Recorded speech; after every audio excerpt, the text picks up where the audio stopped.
pareho yung kulay, oh. Diba dapat may contrast? Parang stiff eh.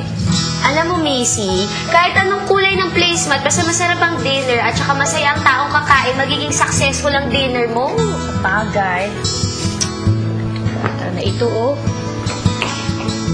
Ay, teka, ano na nga pala yung kukunin ko sandali. Ay! Ano ka ba? Sorry! Ito naman, tong bata na to. Eh, ano ka ginagawa mo? Natataranta ka? Bakit sino ba yung papakilala mo sa daddy mo? Basta. Sinasabi ko na nga. Sinasabi ko ng mga buwan ako, mag-aasawa ka na, mag-aasawa ka na! Ba, hindi pa ako mag-aasawa, no?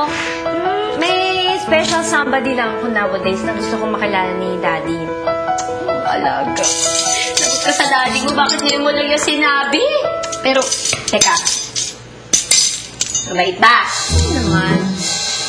Sipag? Yes! Sobra! Ay! Hilig-hilig na ako ngayon pa lang. Ay, di mahusay. Halika na yan, Dan.